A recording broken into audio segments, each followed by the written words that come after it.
J'aime bien cette histoire parce qu'elle raconte aussi qu'on peut devenir, immensément riche et garder toute son humanité et sa gentillesse.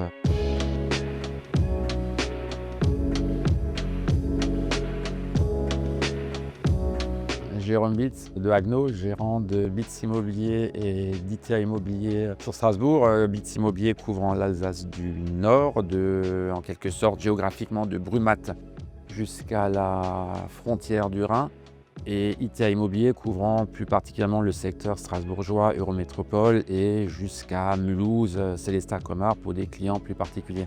On bat le terrain, j'ai envie de dire, depuis une vingtaine d'années. Nos 2 cabinets rassemblent à peu près une soixantaine de collaborateurs au total, dévoués, investis et courageux chaque jour, chaque matin, du lundi au vendredi, voilà.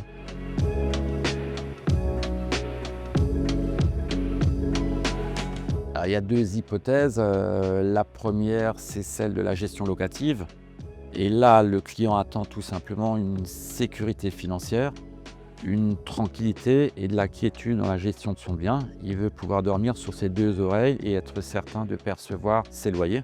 Et il y a l'autre hypothèse qui consiste à gérer des copropriétés. Et là, tout simplement, les clients attendent à ce moment-là davantage de réactivité, de réponses rapides. Mais notre ancrage local, je dirais notre disponibilité, y compris quand les mesures d'urgence l'appellent, la nuit parfois et le samedi dimanche, comme on est des acteurs locaux, on sait se mobiliser, on sait répondre présent et on sait aussi être là dans ces moments-là, quoi.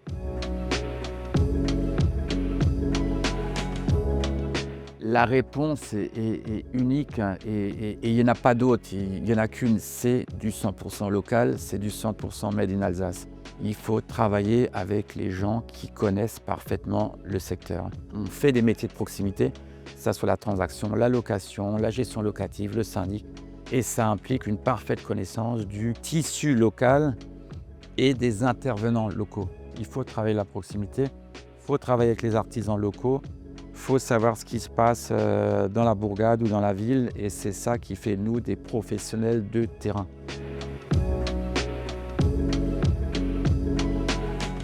C'est une question qu'il faudrait avant tout poser à la clientèle puisque c'est elle qui nous témoigne de sa fidélité. On a quand même aujourd'hui en gestion locative ou en syndic un taux de fidélisation de l'ordre de 90-95% des clients qui sont avec nous à nos côtés depuis nos presque 20 ans.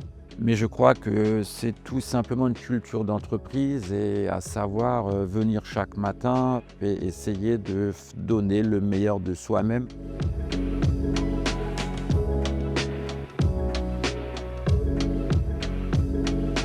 Je vais vous surprendre dans ma réponse, tout simplement parce que la première des questions que je pose aux gens qui viennent me voir, qui veulent vendre un bien, c'est: est-ce que tu veux réellement vendre ce bien?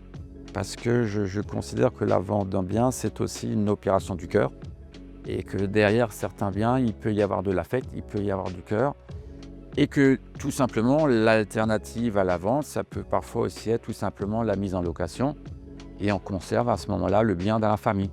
Voilà, et certaines personnes sont un peu surprises, mais finalement reviennent en arrière et optent finalement pour une location avec une gestion locative. La règle clé, c'est tout simplement mettre à disposition des locataires un logement en parfait état.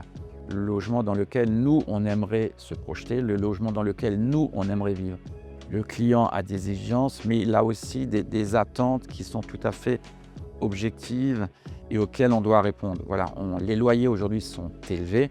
On se doit à ce moment-là de mettre à disposition du locataire un logement plaisant.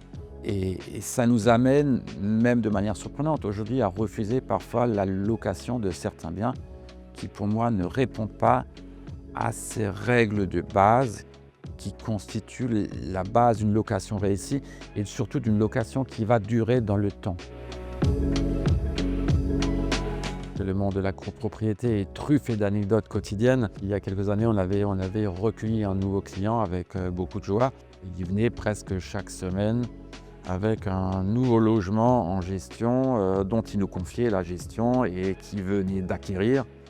Et il commençait vraiment à les multiplier un peu comme sur le Monopoly, quoi, hein.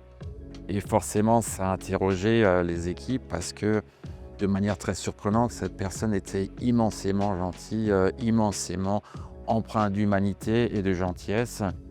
Et il s'avéra, dans le secret de l'histoire, que cette personne avait tout simplement été l'heureux élu d'une loterie et d'une très grosse loterie. J'aime bien cette histoire parce qu'elle elle raconte aussi qu'on peut devenir immensément riche et garder toute son humanité et sa gentillesse.